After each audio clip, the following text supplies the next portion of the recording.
Hi friends, நம்ம சேனலில் TNPSC சிலபஸில் யூனிட் 8ல் உள்ள டாபிக்ஸ் எல்லாமே பார்த்துட்ருக்கோம்.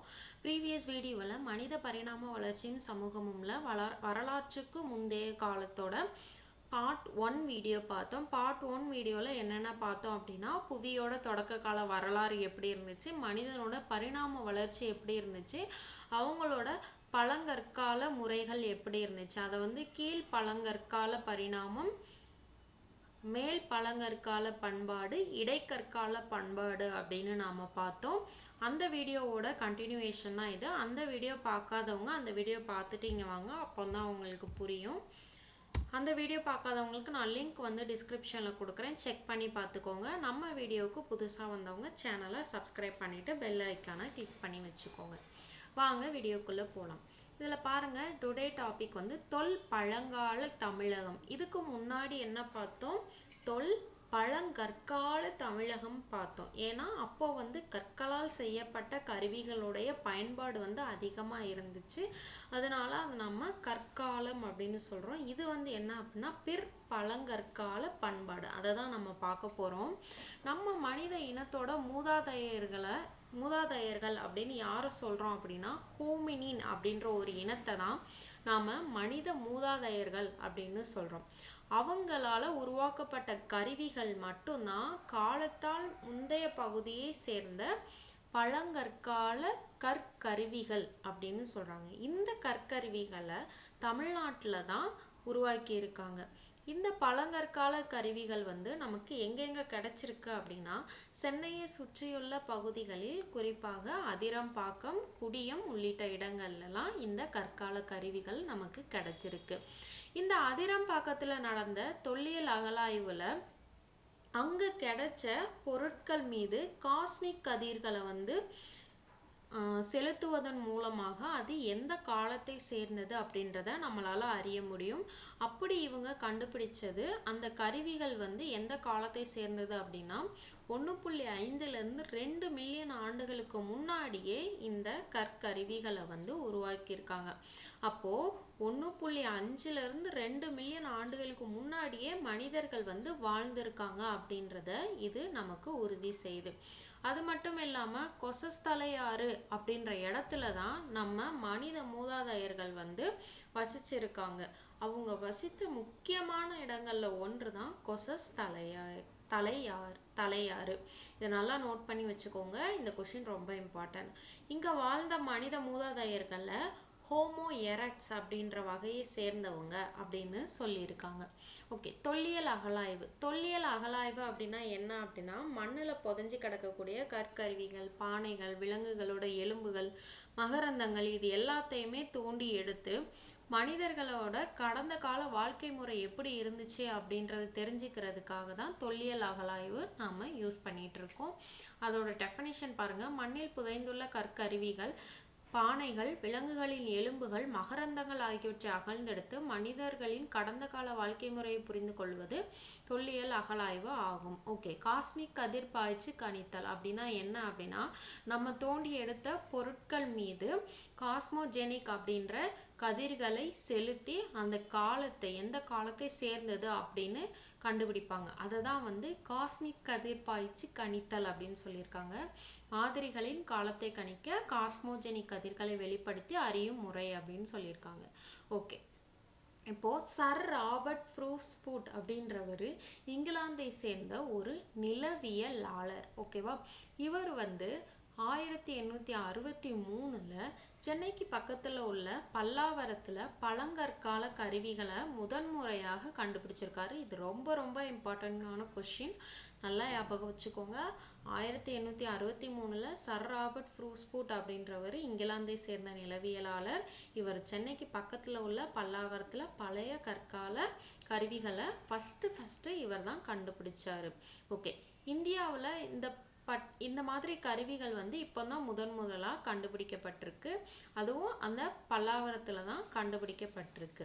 எனவே இங்கு கண்டெடுக்கப்பட்ட கை கோடாரிகளை சென்னை கற்கருவி தொழிலகம் அப்படின்னு அழைக்கிறாங்க. இவங்க கண்டெடுத்த கருவிகளை இப்போ சென்னை அருங்காட்சியகத்தில் வச்சிருக்காங்க. பழங்கற்கால மக்கள் காட்டு விலங்குகளை வேட்டையாடி தான் அவங்க உணவு உண்டிருப்பாங்க. இயற்கையா கிடைத்த பழங்கள், கிழங்குகள், விதைகள், இலைகளையும் அவங்க சேகரிச்சு வச்சிருந்தாங்க. அவங்களுக்கு இரும்பு, மண்பாண்டம் செய்யறது பத்தி தெரியாது. இது எல்லாமே வந்து வரலாற்றுக்கு மிகவும் பிற்காலத்தில் தான் கண்டுபிடிச்சிருக்காங்க. ஓகே, கீழ் பழங்கற்காலத்துல தான் நமக்கு கை கோடாரிகள், பிளக்கும் கருவிகளும் கண்டுபிடிச்சாங்க. இது நம்ம ஆல்ரெடி பார்த்தோம். கீழ் பழங்கற்காலத்துல கை கோடாரிகள்லாம் கண்டுபிடிச்சாங்க. ஓகே, இந்த கருவிகளை வந்து மரத்தால், இந்த கருவிகள் மீது வந்து ஒரு கைப்பிடி வச்சிருந்தாங்க. அந்த கைப்பிடி வந்து மேக்சிமம் மரத்தால செஞ்சிருக்கும், இல்லைன்னா எலும்பால செஞ்சிருக்கும். அதை வச்சு அந்த கருவிகளை குத்துறதுக்கு இல்லை தோன்றதுக்கெல்லாம் பயன்படுத்தி இருக்காங்க. அவங்க வந்து சுத்தியல் மாதிரியான கற்களையும் கோள வடிவமான கற்களையும் கூட பயன்படுத்தி இருக்காங்க. இதுக்காக குவாட்சைட் அப்படின்னு சொல்லக்கூடிய ஒரு வகையான கூழாங்கற்களை தான் இவங்க தேர்ந்தெடுத்திருக்காங்க. இதுவுமே ரொம்ப இம்பார்ட்டன்ட், நோட் பண்ணிக்கோங்க. இந்த கருவிகள் எல்லாமே வந்துட்டு மணல் திட்டுகள்லையும் ஆற்றங்கரையிலையும் வந்து கண்டுபிடிச்சிருக்காங்க. இது எல்லாமே வந்து பல்லாவரம், குடியம் குகை, அதிரம்பாக்கம், வடமதுரை, எருமைவெட்டிப்பாளையம், பரிக்குளம் இந்த இடத்துலலாம் இந்த பொருட்கள் எல்லாமே கிடைச்சிருக்கு. ஓகே, கீழ் பழங்கற்கால கருவிகள் வட ஆற்காடு, தர்மபுரி பகுதியில் கிடைச்சிருக்கு. இந்த பகுதியில் உள்ள மக்கள் பயன்படுத்தின பொருட்களுக்கு, அதாவது அவங்க என்னென்ன பொருட்கள் செஞ்சாங்களோ அது எல்லாத்துக்குமே பசால்ட் அப்படின்ற ஒரு எரிமலை பாறையை வந்து பயன்படுத்தியிருக்காங்க. இது தமிழ்நாட்டில் தெற்கு பகுதியில் உள்ள இலங்கையிலையும் இந்த கீழ் பழங்கற்கால பயன்பாட்டிற்கான சான்றுகள் வந்து கிடைக்கவில்லை. எங்கெல்லாம் கிடைக்கலையா, தமிழ்நாட்டோட தெற்கு பகுதியிலையும் கிடைக்கல, இலங்கையிலையுமே கிடைக்கல. ஓகேவா? ஓகே, இந்த பசால்ட் பாறைகள் வந்து எப்படி உருவாகுதுன்னு பாருங்க. இது வந்து ஒரு எரிமலை பாறைகள், அப்படி இல்லை அப்படின்னா தீப்பாறைகள் அப்படின்னு சொல்றாங்க. இது வந்து பூமிக்கு அடியில இருந்து வெளிப்படக்கூடிய எரிமலை குழம்பு இருக்கு இல்லையா, அதுல இருந்து தோன்றியவை தான் இந்த எரிமலை பாறைகள். இதை வந்து நாம பசால்ட் பாறைகள் அப்படின்னு சொல்றோம்.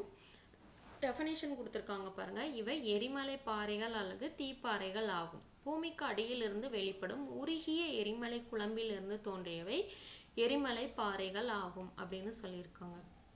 ஓகே, அதிரம்பாக்கத்தில் கீழ் பழங்கற்கால பண்பாடு சுமார் 2லிருந்து 1.5 மில்லியன் ஆண்டுகளுக்கு முன்னாடியே இந்த கீழ் பழங்கற்கால பண்பாடு இருந்திருக்கு அப்படின்னு கண்டுபிடிச்சிருக்காங்க. இந்த காலகட்டம் வந்து இந்தியாவில் மற்ற பகுதிகளில் 60,000 ஆண்டுகளுக்கு முன்பு வரைக்குமே வந்துட்டு இவங்க வாழ்ந்திருக்காங்க. ஓகே, இடைப்பழங்கற்கால பண்பாட்டில் தமிழ்நாடு எப்படி இருந்துச்சுன்னு பாருங்க. இடைப்பழங்கற்கால பண்பாடு 3,85,000 1,72,000 காலகட்டம் வரைக்கும் அது நிலவி இருக்குது. இந்த காலகட்டத்தில் கருவிகளோட வகைகளில் மாறுதல்கள் ஏற்பட்டிருக்கு. அப்போ முதல்ல பயன்படுத்தின பொருட்கள் எல்லாமே பெருசா இருந்துச்சு. ஆல்ரெடி நம்ம டயக்ராம் எல்லாத்துலேயுமே பார்த்துருக்கோம். பட் இந்த இடை பழங்கற்காலத்தில் கண்டுபிடிக்கப்பட்ட கருவிகள் எல்லாமே அளவில் சிறிய பொருட்களாக இருந்திருக்கு. அது மட்டும் இல்லாமல் இவங்க கருங்கற்கள், கற்செதில்கள், சுரண்டும் கருவி, கத்தி, துளைப்பான், லெவலாய்சியன் செதில்கள், கைக்கோடாரி, பிளக்கும் கருவி, இது எல்லாமே வந்து இந்த காலகட்டத்தில் பயன்படுத்தி இருக்காங்க. முந்தைய காலத்தோட ஒப்பிடும்போது இது வந்து அளவில் ரொம்ப சின்னதாக இருந்திருக்கு. அதனால் இடைப்பழங்கற்காலத்தை நுண்கற்காலம் அப்படின்னு நமக்கு சொல்லுவாங்க, அல்லது சிறிய கற்காலம் அப்படின்னு சொல்லுவாங்க. இந்த இடைப்பழங்கற்கால பண்பாட்டோட சான்றுகள் வந்து தமிழ்நாட்டிலையும் சில பகுதியில் கிடைச்சிருக்கு. அது எங்கன்னு பாருங்க. தமிழ்நாட்டில் தென் பகுதியில் உள்ள புதுப்பட்டி, சீவரக்கோட்டை இந்த இடத்துலையும் மத்திய பழங்கற்கால கருவிகள் வந்து சேகரிக்கப்பட்டிருக்கு. அதே மாதிரி தஞ்சாவூர், அரியலூர் இந்த இடத்துலையுமே வந்துட்டு இந்த கற்கால கருவிகள் வந்து நம்ம கண்டுபிடிச்சிருக்கோம். அடுத்து பாருங்க, இடைக்கற்கால பண்பாட்டில் தமிழ்நாடு எப்படி இருந்திருக்கு அப்படின்னு பாருங்க. உலகில் பல பாகங்கள்லையும் இந்தியாவில் சில பகுதிகள்லையுமே வந்துட்டு இடைப்பழங்கற்கால பண்பாடு வந்து தொடர்ந்து மேல் பழங்கற்கால பண்பாடா வளர்ச்சி பெற்றிருக்கு. தமிழ்நாட்டில் மேல் பழங்கற்கால பண்பாடுக்கான சான்றுகள் வந்து நமக்கு கிடைக்கல. ஆனால் தமிழ்நாட்டில் பல பகுதியிலையும் வசித்த மக்கள் வந்து நாம் முன்னாடி பயன்படுத்தினாங்களே அந்த நுண்கற்கருவிகளை வந்து பயன்படுத்தி இருக்காங்க. இதுதான் பாருங்க தமிழகத்தில் கிடைத்த நுண்கற்செதில்கள், அதாவது கூர்மையாக ஏதோ ஒரு பகுதி வந்து கூர்மையாக இருக்கும், அதை வச்சு வெட்டுறதுக்கு தன்னை பாதுகாத்து கொள்றதுக்கெல்லாம் பயன்படுத்தி இருப்பாங்க. இப்பயன்பாட்டு காலகட்டம் தான் வந்துட்டு பழங்கற்காலத்திற்கும் புதிய கற்காலத்துக்கும் இடையில உருவானதுனால இது இடைக்கற்காலம் அப்படின்னு அழைக்கப்படுது. இதுவும் ரொம்ப ரொம்ப இம்பார்ட்டன்ட். இந்த கொஷின் கேட்க சான்சஸ் இருக்கு. இந்த இடைக்கற்காலத்துல என்ன செஞ்சிருப்பாங்க அப்படின்னா, அவங்க உணவுக்கு என்ன செஞ்சிருப்பாங்கன்னா, ஒன்று வேட்டையாடி உணவு சேகரிச்சிருப்பாங்க. ஓகேவா, உணவு சேகரிச்சிருப்பாங்க. அப்படி இல்லை என்ன செஞ்சிருப்பாங்க, இந்த தானியங்கள், விதைகள், கிழங்குகள் இதெல்லாம் வந்து சாப்பிட்டு வாழ்ந்திருப்பாங்க. இதற்குரிய சான்றுகள்லாம் எங்கே கிடைச்சிருக்கு அப்படின்னா, சென்னை, வட ஆற்காடு, தர்மபுரி, சேலம், கோயம்புத்தூர், அரியலூர், புதுக்கோட்டை, மதுரை, சிவகங்கை, திருநெல்வேலி, கன்னியாகுமரி இது எல்லாத்துலேயுமே இவங்க வேட்டையாடி உணவு சேகரித்ததற்கான சான்றுகள் வந்து கிடைச்சிருக்கு. இந்த தூத்துக்குடி பக்கத்தில் உள்ள தேரி அப்படின்ற பகுதியில் இடைக்கற்கால கருவிகள்லாம் கண்டுபிடிச்சிருக்காங்க. இந்த பகுதியில் உள்ள சிவப்பு மணல் குன்றுகள் பகுதியை தான் நாம் தேரி அப்படின்னு சொல்கிறோம். இதுவுமே நமக்கு ரொம்ப ரொம்ப இம்பார்ட்டன்ட். எப்படி கேட்பாங்க அப்படின்னா, இடைக்கற்கால கற்கருவிகள் எங்கே கண்டுபிடிச்சிருக்காங்க அப்படின்னு கேட்பாங்க. நம்ம தேரி அப்படின்னு ஆன்சர் பண்ணணும். இந்த கால மக்கள் வந்து செட் குவாட்ஸாலான சிறிய செதில்களான கருவிகளை வந்து பயன்படுத்தியிருக்காங்க. இந்த காலத்தில் வந்து கருவியோட வகைகள் வந்து நிறையா இருந்திருக்கு. அது என்னென்னு பாருங்க. சுரண்டும் கருவிகள் பிறை வடிவத்தில் யூஸ் பண்ணியிருக்காங்க. முக்கோண வடிவம், இந்த மாதிரி பல வடிவங்களில் கருவிகளை பயன்படுத்தியிருக்காங்க. மக்கள் வந்து உயிர் வாழ்றதுக்காக விலங்குகளை வேட்டையாடி இருக்காங்க. பழங்கள், கொட்டைகள் மற்றும் கிழங்குகளையும் சேகரித்து அவங்க உயிர் வாழ்ந்திருக்காங்க. ஓகே, இப்போ சுரண்டும் கருவி அப்படின்னா என்னன்னு பாருங்க. சுரண்டும் கருவினா அதோட மேற்பரப்பை வந்து சுரண்டுறதுக்கு, ஏதோ ஒரு இதோட மேற்பரப்பை சுரண்டுறதுக்கு பயன்படுத்துகிற கருவியை தான் சுரண்டும் கருவின்னு சொல்றாங்க. அதுக்கு எக்ஸாம்பிள் என்ன கொடுத்துருக்காங்களா, இப்போ நாம ஹோம்ல யூஸ் பண்ற காய்கறியோட தோல் சீவுறதுக்குரிய கருவியை வந்து சொல்லியிருக்காங்க. அடுத்து முக்கோண கருவிகள். இது வந்து நமக்கு முக்கோண ஷேப்ல உள்ள கருவிகளை முக்கோண கருவிகள் அப்படின்னு சொல்றாங்க. நெக்ஸ்ட் பாருங்க, பிறை வடிவ கற்கள். பிறை வடிவ கருவிகள் அப்படின்னா அது பிறை வடிவத்தில் உள்ள கருவிகளை எல்லாத்தையுமே பிறை வடிவ கருவிகள் அப்படின்னு சொல்றோம். ஓகே, அடுத்து புதிய கற்கால பண்பாடு தமிழ்நாட்டில் எப்படி இருந்துச்சுன்னு பாருங்க. இவங்க வந்து என்ன பண்ணியிருப்பாங்க அப்படின்னா, வேளாண்மை செய்ய ஆரம்பிச்சிருப்பாங்க. அதுக்காக விலங்குகளையும் பழக்கப்படுத்தி இருப்பாங்க. விலங்குகளை பழக்கப்படுத்தி வேளாண்மை செய்த பண்பாடு தான் புதிய கற்கால பண்பாடு அப்படின்னு நாம சொல்றோம். இந்த கற்காலத்தில் வாழ்ந்த மக்கள் செல்ட் அப்படின்னு அழைக்கப்படக்கூடிய மெருகேற்றப்பட்ட கற்கோடாரிகளை வந்து பயன்படுத்தி இருக்காங்க. இவங்க வந்து கால்நடை மேய்த்தல் தான் அவங்களோட முக்கியமான தொழிலாக இருந்திருக்கு. இவங்க எல்லாருமே வந்துட்டு ஒரு சிறிய கிராமங்களில் வாழ்ந்திருப்பாங்க. இவங்களோட வீடுகளில் கூரை வேயப்பட்டு இருந்திருக்கு. அதே மாதிரி தட்டிகளின் மீது களிமண் பூசி உருவாக்கப்படும் முறையில தான் இவங்க வந்து சுவர்கள்லாம் வந்து கட்டி இருந்திருக்காங்க. இந்த புதிய கற்காலத்திற்கான சான்றுகள் எந்தெந்த ஊர் அப்படின்னா, வேலூர் மாவட்டத்தில் உள்ள பையம்பள்ளி, அங்கேயும் இந்த புதிய கற்கால மக்கள் வாழ்ந்ததற்கான சான்றுகள் இருக்குது. அது மட்டும் இல்லாமல் தர்மபுரி பகுதியில் உள்ள ஒரு சில இடங்கள்லையுமே சான்றுகள் கிடைச்சிருக்கு. அடுத்து பாருங்க, இந்த புதிய கற்கால மனிதர்கள் தான் முதல்ல வந்து மண்பாண்டங்களை செஞ்சிருப்பாங்க அப்படின்னு சொல்றாங்க. இந்த மண்பாண்டங்களை அவங்க வந்து அவங்களோட கையாலையோ அல்லது மெதுவாக சுற்றும் சக்கரத்தை கொண்டோ வணைஞ்சிருக்காங்க. மண்பாண்டங்களை சுடுறதுக்கு முன்னாடி அதை கூழாங்கற்களை கொண்டு மெருகேற்றுதல் அப்படின்னா அதுக்கு அழகு சேர்த்தல் அப்படின்னு அர்த்தம். இதனை தேய்த்து தான் மெருகிடுதல் அப்படின்னு சொல்றாங்க. இதனை தான், அதாவது அவங்க கூழாங்கற்களை அந்த மண்பாண்டங்கள் மீது தேய்க்கிறது தான் வந்துட்டு மெருகிடுதல் அப்படின்னு சொல்றாங்க. தமிழகத்துல வந்து வேலூர் மாவட்டத்துல பையம்பள்ளி அப்படின்ற ஊர் வந்து இருக்குது. அந்த ஊர்ல தான் வந்து இந்திய அரசின் தொல்லியல் துறை அகழாய்வு வந்து செஞ்சிருக்குது. அங்கே தமிழகத்தில் முதலாக மண்பாண்டம் கிடைத்த இடம், அது மட்டும் இல்லாமல் வேளாண்மைக்குரிய சான்று கிடைத்த இடமும் அதுதான். நல்லா ஞாபகம் வச்சுக்கோங்க. வேலூர் மாவட்டத்தில் உள்ள பையம்பள்ளி அப்படின்ற ஊரில் தான் வந்துட்டு முதலாக நமக்கு மண்பாண்டங்களும் வேளாண்மை செய்ததற்குரிய சான்றுகளும் கிடைச்சிருக்கு. இதுவும் ரொம்ப இம்பார்ட்டன்ட், நோட் பண்ணிக்கோங்க. இங்கே வந்து கேழ்வரகு, கொள்ளு, பச்சை பயிறு இந்த தானியங்களுமே வந்துட்டு கிடைச்சிருக்கு. ஓகே, இரும்பு காலம். இரும்பு காலத்தை நம்ம பெருங்கற்காலம் அப்படின்னு சொல்கிறோம். ஏன் பெருங்கற்காலம் அப்படின்னு சொல்கிறோம் அப்படின்னா, இந்த மக்கள் தான் வந்துட்டு இறந்தவங்களை புதைக்கிற வழக்கத்தை வந்து கொண்டு இருந்தாங்க. அந்த புதைவிடத்தை வந்து கற்களை பயன்படுத்தி அதை அமைச்சிருப்பாங்க. அதனால இதை வந்து பெருங்கற்காலம் அப்படின்னு நாம சொல்கிறோம். அது மட்டும் இல்லாமல் இந்த மக்கள் வந்து இரும்பை வந்து பயன்படுத்தி இருப்பாங்க. அதனால இதை இரும்பு காலம் அப்படின்னு நாம சொல்கிறோம். ஓகே, புதிய கற்காலத்தை தொடர்ந்து வந்த பண்பாட்டு காலம் தான் இரும்பு காலம் அப்படின்னு அழைக்கப்படுது. இந்த பெயர் வந்து எப்படி இதை இரும்பு காலம்னு சொல்கிறோமோ அதே மாதிரி இந்த காலத்தில் வாழ்ந்த மக்கள் எல்லாமே வந்துட்டு இரும்பு தொழில்நுட்பத்தை பயன்படுத்தி இருப்பாங்க. இது வந்து சங்க காலத்துக்கு முந்தைய காலம். நம்ம ஆல்ரெடி படிச்சிருக்கோம். சங்க காலம்னா சேரர், சோழ, பாண்டியர்கள் ஆட்சி செஞ்ச காலத்து தான் சங்க காலம் அப்படின்னு நம்ம சொல்கிறோம். அவங்களுக்கு முந்தைய காலம் தான் இந்த இரும்பு காலம் அப்படின்னு சொல்கிறாங்க. இந்த இரும்பு காலத்தில் நல்ல பண்பாட்டு வளர்ச்சி உருவான காலகட்டம் தான் இந்த இரும்பு காலம். இந்த காலத்துல தான் சங்க காலத்துலக்கு அடித்தளம் அமைக்கப்பட்டிருக்கு அப்படின்னு சொல்றாங்க. இந்த இரும்பு காலத்துல தமிழ்நாட்டில் பல பகுதியிலும் வந்து மக்கள் குடியேறி வாழ்ந்துட்டு இருந்தாங்க. அது மட்டும் இல்லாமல் மக்களுக்கு இடையே பரிமாற்ற உறவுகளும் வளர்ந்துட்டு இருந்திருக்கு. மக்களுக்கு உலோகவியல் மற்றும் மண்பாண்ட தொழில் குறித்து அவங்க தெரிஞ்சு வச்சிருந்திருக்காங்க. இதை பாருங்க, பண்டைய தமிழகத்தின் பண்பாடுகள் பற்றிய காலவரிசை. இது ரொம்ப ரொம்ப இம்பார்ட்டன்ட், நல்லா பார்த்து வச்சுக்கோங்க. பழங்கற்காலம் எப்போ ஆரம்பிச்சது? இந்த காலம் வந்து பொது ஆண்டுக்கு முன்பு 20 லட்சம் ஆண்டுகள் முன்பு முதல் கிமு 8000 வரைக்கும் வந்துட்டு நமக்கு பழங்கற்காலம் இருந்திருக்கு. அவங்களோட பண்பாட்டுக்கோரு என்னென்ன கண்டுபிடிச்சாங்க? கைக்கோடாரி, வெட்டுக்கருவி, அதுக்கப்புறம் வேட்டையாடுதல், உணவு சேகரித்தல். ஓகே, அடுத்து இடைக்கற்காலம். இடைக்கற்காலம் வந்து கிமு 8000 இருந்து கிமு 1300 வரைக்குமே இடைக்கற்காலம் வந்து இருந்திருக்கு. அவங்களோட கருவிகள் பாருங்க, நுண்கற்கருவிகள். நம்ம ஆல்ரெடி இப்போ தான் பார்த்தோம்.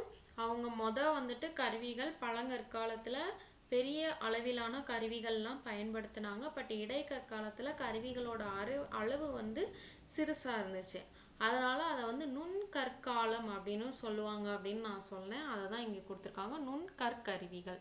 அது இடைக்கற்காலத்துல பயன்படுத்தப்பட்ட கருவிகள். ஓகே, இவங்க வந்து தாவர உணவுகளை வந்து சேகரித்து வச்சிருக்காங்க. விலங்குகள், பறவைகளையும் வேட்டையாடி இருக்காங்க. உலோகம் பற்றி இவங்களுக்கு தெரியாது. புதிய கற்காலம் வந்து கிமு 2000 இருந்து கிமு 1000 வரைக்குமே புதிய கற்காலம் நடந்திருக்கு. இவங்க வந்து எதை பயன்படுத்தியிருக்காங்க அப்படின்னா மெருகேற்றப்பட்ட கற்கோடாரிகள், அப்புறம் நுண்கற்கருவிகளையும் பயன்படுத்தியிருக்காங்க. இவங்க விலங்குகளை வந்து பழக்குதல், அதாவது என்ன அப்படின்னா வேளாண்மை செய்வதற்காக விலங்குகளை வந்து பழக்கியிருக்காங்க, பயிரிட்டிருக்காங்க. குழுக்களின் பெருக்கம், அதாவது ஒவ்வொரு குழுவா கிராமங்கள் கிராமங்கள் மாதிரி கூட்டமாக தான் இவங்க வாழ்ந்தாங்க. வேட்டையாடுவாங்க, உணவு சேகரிப்பாங்க, மேய்ச்சல் சமூகத்தினர் அப்படின்னு 2 விதமான குழுக்கள் வந்து ஒரே சமயத்துல வாழ்ந்திருக்காங்க. அடுத்து இரும்பு காலம் வந்து கிமு 1300 இருந்து 300 வரைக்கும் உள்ள காலம் வந்து இரும்பு காலம். இங்கேதான் வந்து மக்கள் வந்து ஈமச்சடங்கு முறையெல்லாம் அறிமுகப்படுத்தியிருக்காங்க. அதை தான் பெருங்கற்கால ஈமச்சடங்கு, அதாவது இறந்தவர்களை புதைக்கிறதுக்குன்னு ஒரு இடத்தை வந்து உருவாக்கி பயன்படுத்தியிருக்காங்க. அந்த இடத்தை வந்து கற்களால் தான் அமைச்சிருப்பாங்க. அதனால தான் இந்த இரும்பு காலத்தை பெருங்கற்கால காலம் அப்படின்னு நாம சொல்றோம். இவங்க வந்து உணவு சேகரிச்சிருக்காங்க. மேய்ச்சல் சமூகத்தினரும் வந்துட்டு ஒரே சமயத்துல வாழ்ந்திருக்காங்க. இவங்கள தான் குழு தலைவர்லாம் உருவாகி இருக்காங்க. அது மாதிரி இரும்பின் பண்பாடை இரும்பு கால மக்கள் தான் முதல்ல அறிமுகப்படுத்தி பயன்படுத்தினாங்க. இவங்க கருப்பு, சிவப்பு மண்பாண்டங்களையும் உருவாக்கி இருக்காங்க. கைவினை திறன்கள்ல சிறப்பு நிபுணர்களாகவும் இவங்க இருந்திருக்காங்க. அதாவது குயவர்கள், கொல்லர்கள் எல்லாமே இரும்பு காலத்திலே உருவாகி இருக்காங்க. அடுத்து பண்டைய வரலாற்று மற்றும் சங்ககாலம். சங்ககாலம் வந்து இது ஆல்ரெடி நாம சங்ககாலம்னு பார்த்த வீடியோலே நம்ம பார்த்துருப்போம். அந்த வீடியோலே நம்ம கிமு 300ல இருந்து கி பொது ஆண்டுக்கு பின் பொது ஆண்டு அதாவது கிபி ஓகேவா, கிபி 300 வரைக்குமே வந்துட்டு நமக்கு பண்டைய வரலாறு, அப்படி இல்லை அப்படின்னா சங்ககாலம் அப்படின்னு நாம பார்த்துருப்போம். அதை தான் இங்கேயும் கொடுத்துருக்காங்க. இந்த வீடியோவுக்கு முன்னாடி நீங்கள் அந்த வீடியோ பார்த்துக்கோங்க. அப்படின்றப்போ உங்களுக்கு கொஞ்சம் நல்லா கிளாரிட்டி கிடைக்கும். அந்த லிங்க்கும் நான் டிஸ்கிரிப்ஷனில் கொடுக்குறேன். ஓகே, இந்த இரும்பு கால மரபுகளோடு சேர சோழ பாண்டிய மன்னர்களோட வளர்ச்சி, வீரர்களை வழிபடுதல், இலக்கிய மரபு, கடல் வணிகம் நம்ம ஆல்ரெடி படிச்சிருக்கோம். சங்ககாலம் அப்படின்றது சேர சோழ பாண்டிய மன்னர்களோட ஆட்சி காலம் தான் சங்ககாலம் அப்படின்னு நம்ம படிச்சிருக்கோம். அதை தான் இவங்க கொடுத்துருக்காங்க. ஓகே, இதில் லெமூரியாவும் தமிழர்களும் அப்படின்னு சொல்லி டேபிளில் கொடுத்துருக்காங்க பாருங்க. சில ஆய்வாளர்கள் மூழ்கிய லெமூரியா கண்டத்தில் தமிழர்கள் தோன்றியதா கூறியிருக்காங்க. ஏன் அப்படின்னா இந்த லெமூரியா கண்டத்தை குறித்த இந்த கருத்து வந்து 19ஆம் நூற்றாண்டுல முன் வச்சிருக்காங்க. இந்த புவித்தட்டு நகர்வியல் கோட்பாடின் மூலமாக இந்த கண்டம் வந்து கடலுக்குள்ள போயிட்டு அப்படின்னு சொல்லியிருக்காங்க. இந்த முன்னேற்றத்தின் காரணமாக இப்போ இந்த கருத்து குறித்து பல பார்வைகளை வந்து அறிவியலாளர்கள் முன்வைக்கிறாங்க அப்படின்னு சொல்லியிருக்காங்க. இந்த தமிழ் இலக்கிய குறிப்புகள் வந்து கடல் கொண்டதை பற்றி கூறுகின்றன. ஆமாம், தமிழ் இலக்கியங்களில் நாம் பார்த்துருப்போம். தமிழ்நாடு வேங்கடம் முதல் கன்னியாகுமரி வரைக்கும் தமிழ்நாட்டோட எல்லை பரவி இருந்துச்சு அப்படின்னு நம்ம தமிழில் படிச்சிருப்போம். அதை தான் இங்கே கொண்டு வராங்க. கடல் பகுதியால் சூழப்பட்டது தான் தமிழ்நாடு அப்படின்னு சொல்லியிருக்காங்க. இது வந்து கன்னியாகுமரி சுற்றியுள்ள சில பகுதிகள் வந்து கடலுக்கு அடியில் மூழ்கடிக்கப்பட்டதா சொல்லியிருக்காங்க. கிமு 5000க்கு முன்னாடி வந்து இலங்கையோட சில பகுதிகளும் தமிழ்நாடு நிலத்தால் இணைக்கப்பட்டிருக்கு.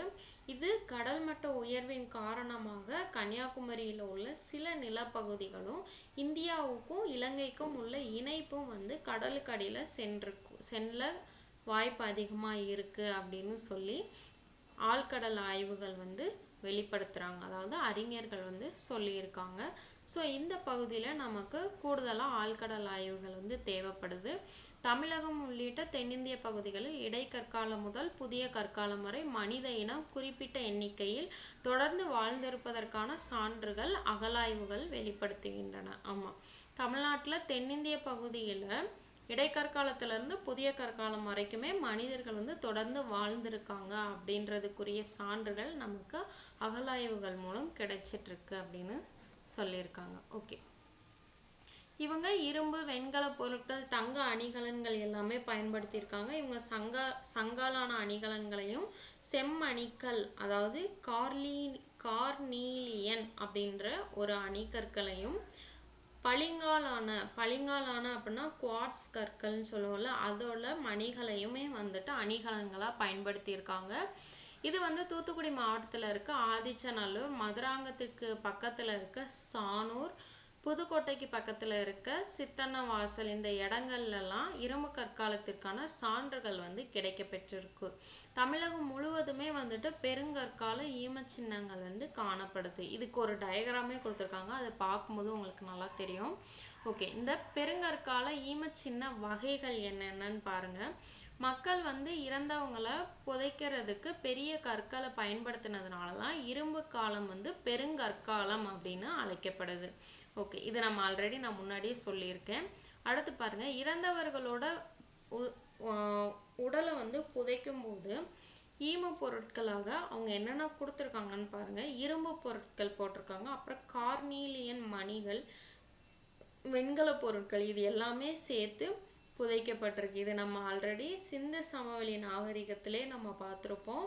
எதனால் அவங்களுக்கு தேவையான பொருட்கள் எல்லாம் போட்டு வைக்கிறாங்க அப்படின்னா அவங்களுக்குன்னு ஒரு மறுவாழ்வு இருக்கு அப்படின்னு அந்த மக்கள் வந்து நம்பி இருப்பாங்க அப்படின்னு நம்ம பார்த்துருப்போம். அதே தான் இங்கேயும் வந்து பண்ணியிருக்காங்க. இந்த ஈமச்சின்னங்கள் சில இதில் வந்து மனித எலும்புகள் வந்து கிடைக்கல, ஆனால் மித்த ஈம பொருட்கள் எல்லாமே கிடைச்சிருக்கு அப்படின்னு சொல்லியிருக்காங்க. இதை தான் நாம் வந்து ஈம நினைவு சின்னங்கள் அப்படின்னு சொல்கிறோம். ஓகே, ஈம பொருட்கள் அப்படின்னா என்னன்னு பாருங்கள். ஈம பொருட்கள் அப்படின்றது இறந்தவர்களோட எலும்புகளோடு ஈம சின்னத்தில் புதைக்கப்படும் பொருட்கள். அதாவது அவங்க இறந்ததுக்கு அப்புறமும் அவங்களுக்கு ஒரு மறுவாழ்வு இருக்குன்னு நம்பி இருக்காங்க இல்லையா, ஸோ அவங்களுக்கு ஒரு மறுவாழ்வு இருக்குது அப்படின்னா அந்த வாழ்வுக்கு அவங்களுக்கு சில பொருட்கள் தேவைப்படும், ஆடை தேவைப்படும், அது மாதிரி அவங்களுக்கு அணிகலன்கள் தேவைப்படும் அப்படின்னு அந்த மக்கள்லாம் நம்பினாங்க. ஸோ அவங்கள புதைக்கும் போது அவங்களுக்கு மறுவாழ்வுக்கு உதவக்கூடிய பொருட்கள் என்னென்னவோ அது எல்லாத்தையுமே வந்து உள்ளே போட்டிருக்காங்க. அதை தான் ஈமப் பொருட்கள் அப்படின்னு சொல்கிறோம். இதை பாருங்கள். ஈமப் பொருட்கள் என்பவை இறந்தவர்களின் எலும்புகளோடு ஈமச் சின்னத்தில் புதைக்கப்படும் பொருட்கள். மரணத்திற்கு பிறகான இறந்தவரின் வாழ்விற்கு அவை உதவக்கூடும் என்று மக்கள் நம்பியிருக்கலாம். எகிப்து பிரமிடுகளும் இது போன்ற ஈமப் பொருட்கள் உண்டு அப்படின்னு சொல்லியிருக்காங்க. பண்டைய வரலாற்று காலம் அல்லது சங்க காலத்துல இது போன்ற புதைப்பது வந்து நிகழ்ந்திருக்கு. சங்க இலக்கியங்களுமே வந்துட்டு புதைப்பது குறித்த மக்களின் பல்வேறு வழக்கங்களையுமே வந்துட்டு சங்க இலக்கியங்கள்லையுமே சொல்லியிருக்காங்க. இதை பாருங்க. இவர் தான் வந்து சர் ராபர்ட் ப்ரூஸ். இவர் தான் வந்து முதலாக இந்தியாவில் பழங்கற்கால கருவிகளை கண்டுபிடிச்சாரு. எங்கே கண்டுபிடிச்சிருக்காரு? சென்னையில் உள்ள பல்லாவரத்தில் 1863 பொது ஆண்டு 1863 இவர் தான் முதல்ல இந்தியாவில் பழங்கற்கால கருவிகளை வந்து கண்டுபிடிச்சிருப்பாரு. இது ரொம்ப ரொம்ப இம்பார்ட்டண்டான கொஸ்டின். நல்லா ஞாபகம் வச்சுக்கோங்க. எந்த இடத்துல கண்டுபிடிச்சிருக்காங்க பாருங்க. குடியம் குகை அப்படின்ற இடத்துல கண்டுபிடிச்சிருக்காங்க. இவர் கண்டுபிடிச்ச கற்கருவிகள் எப்படி இருக்குன்னு பாருங்க. ஓகே வாங்க நெக்ஸ்ட் போகலாம். இந்த பெருங்கற்கால ஈம சின்னங்கள் வந்து எப்படி வகைப்படுத்தியிருக்காங்கன்னு பாருங்க. டோல்மேன் எனப்படும் கற்திட்டை, சிஸ்ட் எனப்படும் கல்லறைகள், மென்ஹிர் எனப்படும் நினைவு சின்ன குத்துக்கள், தாளி பாறையை குடைந்து உருவாக்கிய குகைகள், சார்கோபாகஸ் எனப்படும் ஈம தொட்டிகள் அப்படின்னு இது எல்லாத்தையுமே வகைப்படுத்துறாங்க இந்த பெருங்கற்கால ஈம சின்னங்கள். இது வந்து முக்கியமான 2 மார்க் கொஸ்டின். இருந்தாலும் நமக்கு டிஎன்பிஎஸ்சியில் கேட்கறதுக்கு கொஞ்சம் சான்சஸ் இருக்கு. ஸோ இதை பார்த்துக்கோங்க. அடுத்து பாருங்க. கொடக்கல் அல்லது குடைக்கல் அப்படின்னு எதை சொல்றாங்க அப்படின்னா குடை வகையை சொல்றாங்க. தொப்பிக்கல், பத்திக்கல் இந்த வகைகள் எல்லாமே வந்து கேரளாவில் இருக்கு. இவங்க என்ன பண்ணுவாங்க அப்படின்னா கல்லால் மேஜை போன்ற ஒரு இதை உருவாக்கிட்டு அதில் டோல்மென்கள் அப்படின்ற ஈமச்சடங்கை நினைவு சின்னமாக நிறுவியிருக்காங்க. சிஸ்ட் அப்படின்றது மண்ணில் புதைக்கப்படுற கல்லறை போன்றதை நம்ம சிஸ்ட் அப்படின்னு சொல்கிறோம். இது வந்து 4 புறமும் 4 கற்பாலங்களை நிறுத்தி மேலே வந்து ஒரு கற்பாலத்தை வச்சு மூடி உருவாக்குறது தான் சிஸ்ட் அப்படின்னு சொல்கிறோம். அடுத்து அர்னா என்னன்னு பாருங்க. அர்ன் அப்படின்றது மண்பாண்ட சாடிகளை அர்ன் அப்படின்னு சொல்றாங்க. இது வந்து இறந்தவர்களை புதைக்க பயன்படுத்தப்பட்டவை தான் இந்த அர்ன் அப்படின்ற ஒரு வகை. அடுத்து சார்கோபாகஸ் அப்படின்றது சுட்ட களிமண்ணாலான சவப்பெட்டி போன்ற மாதிரி ஒன்று தான் இந்த சார்கோபாகஸ். இதுக்கு வந்து சில சமயங்களில் வந்து பல கால்களை வச்சுமே தயாரிச்சிருக்காங்க. மென்ஹிர் அப்படின்றது புதைத்ததன் நினைவு சின்னம் போல நிறுவப்படும் ஒரு தூண் போன்ற நடுக்கற்கள். இதுதான் வந்து நம்ம மென்ஹிர் அப்படின்னு சொல்றோம். ஓகே. இந்த கல்லறை வந்து கற்திட்டைகளில் போர்ட் ஹோல் அப்படின்ற ஒரு துளை வந்து ஒரு புறம் வச்சிருக்காங்க. ஏன் அப்படின்னா அந்த துளை வழியா ஆண்பா வந்து வெளியே வந்துட்டு உள்ள போகும் அப்படின்னு அவங்க நினைத்திருக்கலாம் அப்படின்னு நமக்கு அறிஞர்கள் சொல்றாங்க. அந்த இதை வந்துட்டு நுழைவாயில் அப்படின்னு சொல்றாங்க அந்த துளைய. இந்த நடுக்கற்கள் அதாவது மென்ஹிர்கள் அப்படின்னு சொல்றோம்ல, இந்த நடுக்கற்கள் வந்து இரும்பு காலத்துல வீரர்களுக்கு வந்து கட்டப்பட்டிருக்கலாம் அப்படின்ற ஒரு கருத்தை முன்வைக்கிறாங்க. நடுகல் மரபு வந்து இரும்பு காலத்திலேயோ அல்லது அதற்கு முன்போ வந்து தொடங்கி இருக்கலாம் அப்படின்னு சொல்லியிருக்காங்க. ஓகே. இவங்களோட வேளாண்மையும் கால்நடை வளர்ப்பும் எப்படி இருந்துச்சுன்னு பாருங்க. இரும்பு கால மக்கள் வந்து வேளாண்மையை வந்து மேற்கொண்டாங்க அப்படின்னு நம்ம ஆல்ரெடி பார்த்தோம். இவங்க வந்து ஆடு மாடுகளையும் வளர்த்திருக்காங்க. சில குழுக்கள் வந்து வேட்டையாடியும் உணவு சேகரித்தும் வந்து வாழ்ந்திருக்காங்க. இவங்க வந்து திணை அது மட்டும் இல்லாம நெல்லும் வந்து பயிரிட்டிருக்காங்க. இந்த காலகட்டத்துல தான் பாசன நிர்வாகம் வந்து மேம்பட்டிருக்கு. எந்த காலகட்டம்? இரும்பு காலகட்டத்துல. ஓகே. ஏன்னா இந்த பெருங்கற்கால இடங்கள்லாம் வந்துட்டு நதிகள் குளங்களுக்கு அருகே தான் இவங்க வந்து குடியேறி இருப்பாங்க. இந்த ஆற்று படுகையில வந்து பாசன தொழில்நுட்பம் வந்து வளர்ந்து இருக்கும். பெருங்கற்கால இடங்களான தூத்துக்குடி மாவட்டத்தில் உள்ள ஆதிச்சநல்லூர்லையும் பழனிக்கு அருகே உள்ள பொருத்தலிலும் ஈமச்சின்னங்களுக்குள் நெல்லை வைத்து புதைத்ததற்கான சான்றுகள் வந்து நமக்கு கிடைச்சிருக்கு. இதை வச்சு தான் இவங்க வந்து வேளாண்மை வந்து செஞ்சுருக்காங்க அப்படின்றத உறுதி செய்கிறாங்க. இது பாருங்க நெடுங்கல் இப்படி தான் இருக்கும். அடுத்து பாருங்க மூடி உள்ள தாதி, இது வந்து ஆதிச்சநல்லூரில் கிடச்சிருக்கு. அடுத்து பாருங்க கல்வட்டமும் நெடுங்கல்லும், இது வந்து கொடுமணலில் கிடச்சிருக்கு. பாருங்க ஈமத்தொட்டி எப்படி இருக்குன்னு பாருங்க. அடுத்து கற்திட்டை, பலகைகளை கொண்டு உருவாக்கப்பட்ட கல்லறை, கொடுமணல். ஓகே, இது வந்து கொடக்கல், குடைக்கல், இதெல்லாமே வந்து நமக்கு கேரளாவில் கிடைச்சிருக்கும். இது வந்து தொப்பிக்கல். எடுத்து பாருங்க பத்திக்கல், இது எல்லாமே நமக்கு கேரளாவில் கிடைத்தது. ஓகே, இரும்பு கால சமூகமும் அரசியலும் எப்படி இருந்துச்சுன்னு பாருங்க. இரும்பு காலத்துல வேளாண்மை சமுதாயங்கள், ஆடு மாடு வளர்ப்போர், வேட்டையாடி உணவு சேகரிப்போர், இந்த மாதிரி 3 சமுதாயங்கள் வந்து இருந்திருக்கு. இந்த காலகட்டத்துல கைவினை கலைஞர்களும் உருவாகி இருக்காங்க. யார் கைவினை கலைஞர்கள் சொல்றோம் அப்படின்னா, மண்பாண்டம் செய்யறவங்க, உலோக வேலை செய்யறவங்க, இவங்க எல்லாத்தையுமே வந்துட்டு நாம கைவினை கலைஞர்கள் அப்படின்னு சொல்றோம். அவங்களுக்கு இன்னொரு பேர் வந்து கம்மியர் அப்படின்னு சொல்றோம். கம்மியர் அப்படின்னா உலோக வேலை செய்பவர்கள். ஓகே, சமூகத்துல பல குழுக்கள் வந்து இருந்திருக்காங்க. கல்லறைகளோட அளவுகளும் ஈமப்பொருட்களோட வேறுபாடுகளும் தான் இந்த காலத்துல ஏராளமான சமூக குழுக்கள் இருந்துச்சு அப்படின்னும், ஏராளமான பழக்க வழக்கங்கள் இருந்துச்சு அப்படின்றதையும் உறுதி செய்யுது. இதுல சில ஒரு தலைவருக்கு கீழான சமூகங்களை தம்மை அமைத்து கொண்டன அப்படின்னு சொல்லியிருக்காங்க. இதுல கால்நடைகளை கவர்வது போர்களுக்கும் அத்துமீறல்களுக்கும் வழிவகுத்திருக்கு. அதாவது ஒருத்தவங்களோட கால்நடைய இவங்க எடுத்துட்டு போறது, இதுதான் வந்து அவங்களுக்குள்ள போர் ஏற்பட்டதுக்கான காரணமா இருந்துச்சு அப்படின்னு சொல்றாங்க. இந்த காலகட்டத்துல தான் வந்துட்டு எல்லைகளோட விரிவாக்கம் வந்து ஸ்டார்ட் ஆகியிருக்கு அப்படின்னு சொல்லியிருக்காங்க. ஓகே, இதுல மண்பாண்டங்கள் பாருங்க. தொல்லியல் அகழாய்வு நடந்த இடத்துல முக்கியமான சான்று என்ன அப்படின்னா மண்பாண்டங்கள் தர்மபுரிக்கு அருகில இருந்துச்சு அப்படின்னு நாம பார்த்தோம்.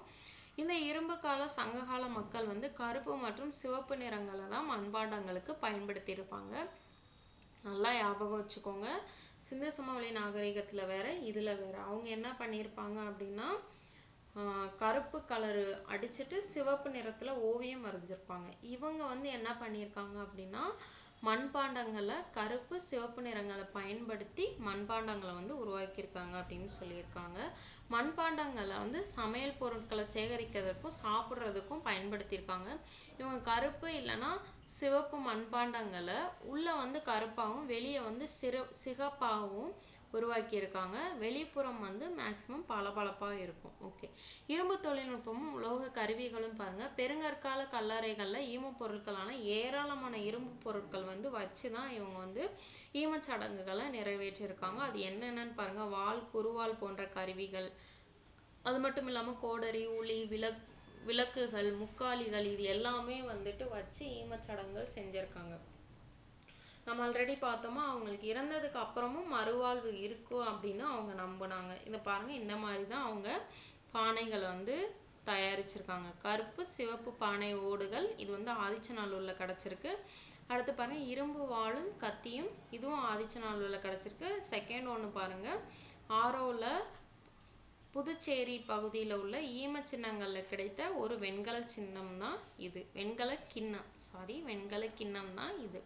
ஓகே, இந்த பொருட்கள்ல சிலத்துக்கு வந்து எலும்பு அல்லது மரத்தினால் ஆன ஒரு கைப்பிடி வந்து பொருத்தி இருந்திருக்காங்க. இந்த இரும்பு கருவிகளை வந்து வேளாண்மைக்கு பயன்படுத்தியிருக்காங்க, வேட்டையாடுதலுக்கும் பயன்படுத்தியிருக்காங்க, உணவு சேகரிக்கிறதுக்கு, போர்களுக்கும் இந்த இரும்பு கருவிகளை பயன்படுத்தியிருக்காங்க. வெண்கல கிண்ணங்கள், விலங்கு, பறவை உருவங்களால் அணிவேலைப்பாடு செய்யப்பட்ட களங்கள் வந்து வெண்கலத்தினாலான முகம் பார்க்கும் கண்ணாடி, மணிகள், இது எல்லாமே வந்து நமக்கு கிடைச்சிருக்கு. ஓகே, மீள் பார்வை, அதாவது ஒரு பாட சுருக்கம் மாதிரி நம்ம இவ்வளோ பார்த்தோம் இல்லையா, அதோட எக்ஸ்பிளனேஷன் தான் இங்கே கொடுத்துருக்காங்க. மனிதர்களோட வரலாறு வந்து புவியோட வரலாற்றோட நெருக்கமான ஒரு தொடர்புண்டு, அதை பிரிக்க முடியாது அப்படின்னு நம்ம பார்த்துருக்கோம். புவி வந்து சுமார் 4.54 பில்லியன் ஆண்டுகளுக்கு முன்னாடியே உருவாகி இருக்கு. இந்த மனித மூதாதையர்களை வந்து நாம கோமினிகள் அப்படின்னு சொல்றோம். இந்த கோமினிகள் வந்து சுமார் 5.7 மில்லியன் ஆண்டுகளுக்கு முன்னாடியே தோன்றி இருக்காங்க அப்படின்னு சொல்றாங்க. இந்த மனிதர்களோட தோற்றம் குறித்து மக்கள் வந்து தெய்வமான விளக்கங்களை தொடக்க காலத்துல கொடுத்திருக்காங்க. ஆனா விஞ்ஞான ரீதியா மனிதர்கள் வந்து பெரும் குரங்குல இருந்து தான் பரிணமித்தாங்க. அதாவது குரங்குல இருந்து உருவானவங்க தான் மனிதர்கள் அப்படின்னு சொல்லி விஞ்ஞான ரீதியா சொல்லியிருக்காங்க. ஓகே, மனிதர்கள் வந்து விலங்குகளை பழக்கப்படுத்தி பயிர் செய்ய ஆரம்பிச்சிருக்காங்க. இந்த புரட்சி தான் வேளாண்மை புரட்சி. இந்த வேளாண்மை புரட்சி தான் நமக்கு பல மாற்றங்களை கொண்டு சென்றிருக்கு, பல மாற்றங்களை உருவாக்கி கொடுத்துருக்கு. மனிதர்கள் வந்து நிரந்தரமா வீடுகள்ல ஊர்கள்லையும் வசிக்க ஆரம்பிச்சாங்க. இந்த இரும்பு காலத்துல தான் பானைகளையும் செஞ்சிருக்காங்க. உபரியோட உற்பத்தி மூலம் பல்வேறு கலைகளையும் இவங்க வளர்த்திருக்காங்க. தமிழ்நாட்டுல முதல்ல மனிதர்கள் வந்து சுமார் 2ல இருந்து 1.5 மில்லியன் ஆண்டுகளுக்கு முன்னாடியே வாழ்ந்திருக்காங்க. அதற்குரிய சான்றுகளும் நமக்கு கிடைச்சிருக்கு. இடைப்பழங்கற்கால பண்பாடு தமிழ்நாட்டுல சில பகுதியில காணப்படுது. இடைக்கற்கால மக்கள் வந்து தமிழ்நாட்டுல எல்லா பகுதியிலையுமே வாழ்ந்திருக்காங்க. புதிய கற்கால சான்றுகள் வந்து தமிழகத்துல வடமேற்கு பகுதியில வந்து கிடைச்சிருக்கு. இரும்பு காலத்துல மக்கள் வந்து பல்வேறு நிலப்பகுதியிலையும் மேலும் விரிவடைஞ்சிருக்காங்க. இவங்களுக்கு பின்னாடி வந்த இவங்களுக்கு அடுத்துதான் வந்து சங்ககாலம் அப்படின்ற ஒரு காலம் உருவாச்சு. அதற்குரிய அடித்தளத்தை உருவாக்குனதே இந்த இரும்பு காலத்தில் வாழ்ந்த மக்கள் தான். வேளாண்மையில வந்து இரும்பு கருவிகளை வந்து பயன்படுத்தியிருக்காங்க. ஓகே, புக் பேக் கொஸ்டின் பார்க்கலாம். மனிதர்களுடன் மரபணுவில் நோக்கில் மிகவும் நெருக்கமாக இருப்பது எது? Option B chimpanzee. வேளாண்மை மற்றும் விலங்குகளை பழக்கப்படுத்துதல் தொடங்கிய காலகட்டம். ஆப்ஷன் சி புதிய கற்காலம். பரிணாம வளர்ச்சி வரிசையில் நவீன மனிதர்களின் நேரடி முன்னோர் டேஷ் ஆவர். Option C homo sapiens. Egypt, Israel, பாலஸ்தீனம் மற்றும் ஈராக் ஆகியவை அடங்கிய பகுதி டேஸ் எனப்படுகிறது. இது வந்து பிறை நிலப்பகுதி. இது மூணையும் சேர்த்தோம் அப்படின்னா பிறை நிலவு எப்படி இருக்கும் அதே மாதிரி இருக்கும். அதனால இது எல்லாத்தையுமே வந்து நாம பிறை நிலப்பகுதி அப்படின்னு சொல்றோம். சர் ராபர்ட் ப்ரூஸ்புட் அப்படின்ற ஒரு இங்கிலாந்து நிலவியலாளர் சென்னைக்கு அருகில் உள்ள பல்லவரத்தில் டேஸ் கருவிகளை முதன்முறையாக கண்டுபிடித்தார். என்ன கண்டுபிடிச்சாரு? பழங்கற்கால கருவிகளை கண்டுபிடிச்சாரு. ஸோ ஆப்ஷன் பி பழங்கற்காலம். ஓகே, எழுத்து தோன்றுவதற்கு முந்தைய காலம், வரலாற்றுக்கு முந்தைய காலம். இதுவும் கரெக்ட். வரலாற்றுக்கு முந்தைய கால மனிதர்கள் மொழியை வளர்த்தெடுத்தார்கள், அழகான ஓவியங்களையும் கலைப்பொருட்களையும் உருவாக்கினர். இது தவறு. வரலாற்றுக்கு முந்தைய கால சமூகங்கள் படிப்பறிவு பெற்றிருந்ததாக கருதப்படுகின்றது. இதுவும் தவறு. வரலாற்றுக்கு முந்தைய காலகட்டம் பழங்காலம் என்று அழைக்கப்படுகிறது. இது சரி. ஓகே, இப்போ 1 மற்றும் 4 மட்டும் சரி. அடுத்து பாருங்க, செல்ட் எனப்பட்ட மெருங்கேற்றப்பட்ட கற்கோடாரிகளை புதிய கற்கால மக்கள் வந்து பயன்படுத்தினாங்க. இது கரெக்டு. புதிய கற்கால கிராமம் குறித்த சான்று சென்னை மாவட்டத்தில் உள்ள பையம் பள்ளியில் கிடைத்துள்ளது. இது தவறு. புதிய கற்காலம் தொடர்ந்து வந்த பண்பாட்டு காலம் பழங்கற்காலம் எனப்படுகிறது. இதுவும் தவறு. விலங்குகளை வளர்த்தல், பயிர் செய்தல் ஆகியவை நடந்த காலகட்டம் இடைக்கற்காலம். இது தவறு. இரும்பு காலத்துல தான் அவங்க பண்ணியிருப்பாங்க. ஸோ 1 மட்டும்தான் சரி. ஓகே, நெக்ஸ்ட் பாருங்க. கூற்று: தமிழகத்தின் ஆறுகள் குளங்கள் அருகே இடைக்கற்கால வாழ்விடங்கள் பல கண்டுபிடிக்கப்பட்டன. இது சரி. நீர்ப்பாசன வேளாண்மை இடைக்கற்காலத்தில் வளர்ச்சி அடைந்து இருந்தது. இது தவறு. ஸோ கூற்று சரி, காரணம் தவறு. கை கொடாரிகளும் வெட்டு கருவிகளும் பண்பாட்டை சேர்ந்த முக்கியமான கருவி வகைகள். இது நம்ம ஆல்ரெடி பார்த்தோம். இது வந்து கீழ் பழங்கற்கால கருவிகள். அடுத்து பாருங்க, கற்கருவிகளை உருவாக்குவதற்கு தேவையான வழிமுறைகளும் நுட்பங்களும் டேஸ் தொழில்நுட்பம். இது வந்து